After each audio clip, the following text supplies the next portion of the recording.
Where are you? Or where are you? That was the first koan my teacher ever gave me, Joshu Sasaki Roji. The first direct contact I had with him in a teaching context. He threw that one at me. What he meant by this, of course, is where is your self? So I want to talk a little bit today about this concept of a constructed self. I had an experience recently with my lovely girlfriend Tony after we got back from a trip to America where she had a seizure. So I guess you could say she's epileptic. She doesn't often have seizures. She's only had 2 in the time that I've known her. And she had one recently.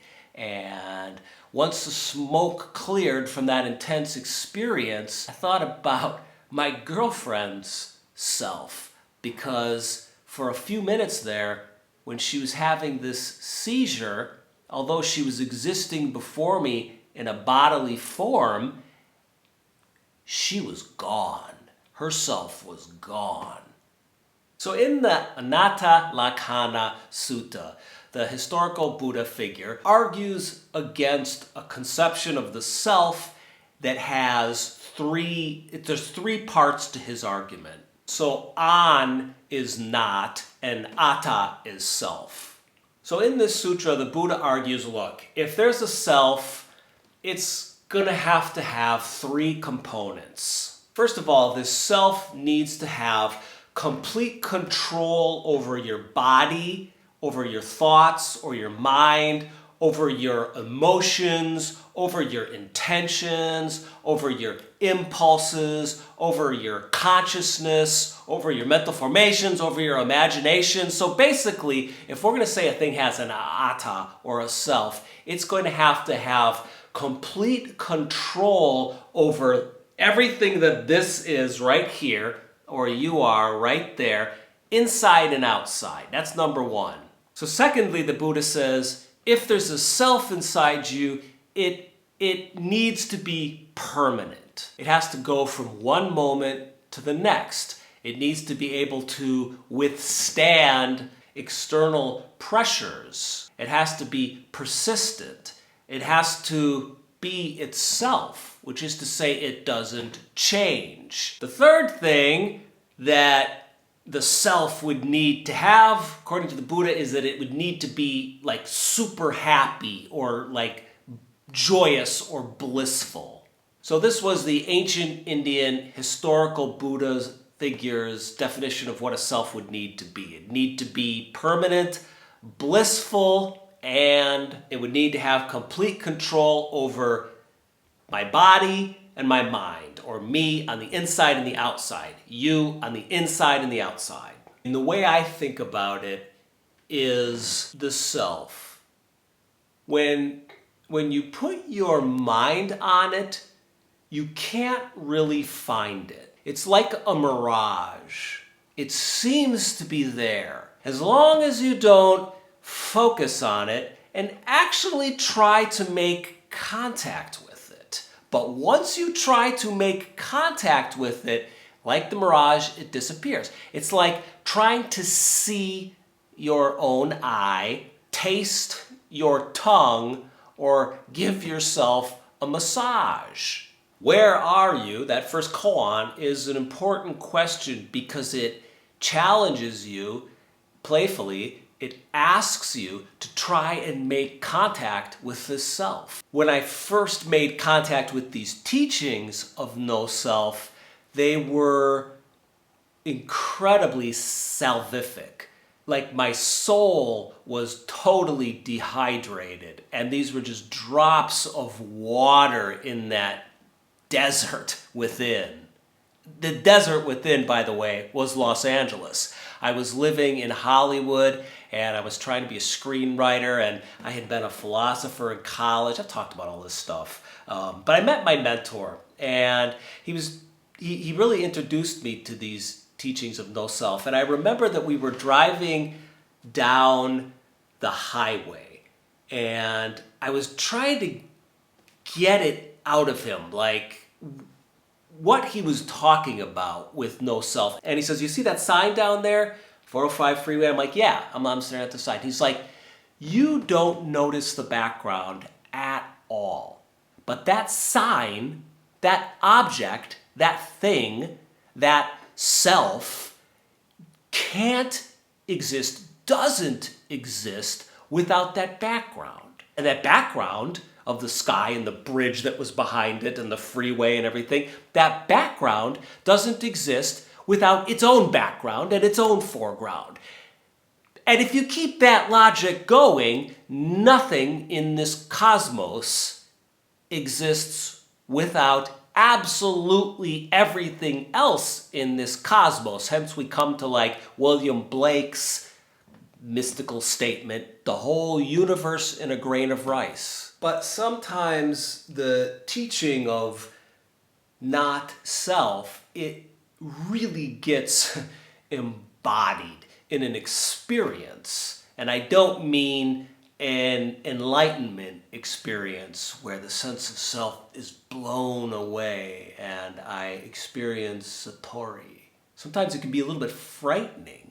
About 3 years, 4 years into my time at the monastery, I was working on a koan similar to Where Are You? And I remember one day we hired this roofer to come and work on a property. And I met the guy, and his name was Oscar Moreno. And I remember this because it was the exact name of Roshi's most long-standing student. His name was Oscar Moreno. And I met him outside the dining hall, shook his hand, took him inside, and got him a glass of water. And we talked for a little bit. And he seemed like one of these very conscientious guys, someone who does his job really well, smiling, had a good personality. I had a really good feel about him. Then I sent him over to the property to get started.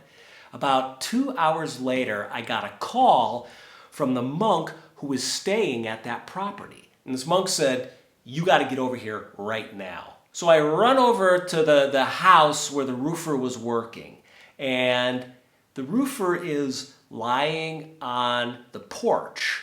So what had happened was he was doing some roofing and he fell backwards. And he only fell. I mean, it must have only been about 5 feet or something, right? But the dude hit his head wrong.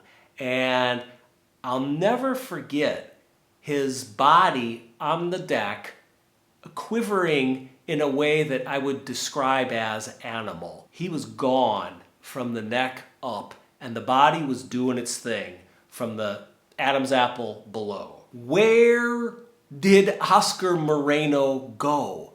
Oscar Moreno, where are you? Here I was, this monk of 3 or 4 years, learning this teaching of no self and answering koans to manifest my understanding and embodiment of this teaching. And here in front of me was an example of a self that had just disappeared off the face of the earth. I mean, I had met Oscar Moreno earlier. I shook his hand. I felt the warmth from his hand. He directed his hand towards me in an intentional manner from a working brain. And now there was this guy on the ground quivering and growling like an animal. Well, I got real interested in what happened to Oscar Moreno. And once every 2 or 3 weeks, for about a year, I would call our insurance lady, and she was in touch with the Oscar Moreno's wife, and so she knew what had happened to Oscar Moreno. Oscar Moreno was no longer Oscar Moreno. The man that she had married was gone. This new person was confused about things that were happening. He couldn't speak very well. He was violent, and they had to restrain him oftentimes. He couldn't remember things. He didn't know who he had been before the accident. All it takes is a knock to the head to erase that I am forever. Oftentimes when Buddhists, myself included, talk about anatta, we can fall into the error of talking shit about the self. The only problem is that we attach to the self. We cling to it. We try and own it. And that causes suffering. But the fact that this self continually arises and allows me to speak to you, to make these videos, allows people to fall in love, is, let's face it, miraculous and beautiful. Speaking of love, now we come to my girlfriend Tony and her seizure. We get back from a really invigorating, intense, non-stop trip to America where we met with my family, had 10.5 billion conversations because I have a very big family, and we returned from this trip to Vienna exhausted. Now, that's warning number one for an epileptic. Like, Tony doesn't take medication for her epilepsy, but she needs her rest. So the night we got back to Vienna, she got some really bad news. And that bad news kept her up all night. The following day, she went to work, so she had zero sleep. She came back that afternoon. We were laying down in bed, and she was running through some of the circumstances in her head that she was stressed about, and she totally, I don't even know how to put it. I was looking in her eyes, and there was nothing there, and then she needed to talk to her parents suddenly. And I was like, what is going on? So she gets on the phone with her mom and dad, and she just starts talking in Croatian. And for like 40 minutes, her parents are just talking to her. She's not speaking a word. Later on, she gets off the phone, and she says, hearing that Croatian just really comforted me. I had this moment where suddenly the Pythagorean theorem was running through my head. And I had these flashes of these hypnagogic faces of people I had never seen before. And I had this memory of a piece of graffiti I spotted on a wall when I was 5 years old. She said, I had no control over my mind, and myself was completely gone. I was completely gone. What happens when you have a seizure is there's like an explosion of electricity in your head. So that's what had happened to her. So at first, we didn't really know this was a seizure. Now, in the 5.5 years that I've known her, she's only had one seizure. So I'd never seen this before. I didn't know what the symptoms were. And the explosion of electricity, I guess, was sufficient enough to where she couldn't really piece together what had happened either. And that was the really strange thing for me, was like looking in my beloved's eyes and realizing that I couldn't find her in there. It was weird. It was like coming home one day into your living room and like all the furniture is gone. That's what it was like looking in her eyes. It was like, where'd it go? Where are you? When you have a seizure, your muscles get really tight. So her muscles were really tight. And at this point, finally, I figured out, okay, she's had a seizure. So I gave her a massage, and we just kind of, I just kind of held her, and we were just kind of with each other. And over the next few days, she kind of began to start coming back to herself. She started reminding me of my old Tony again. And as Tony came back, and as she began to be herself again, and kind of this cloud of diffuseness that she was manifesting began to congeal or settle, and we could start talking again and communicating. I began to be so grateful for the fact of self.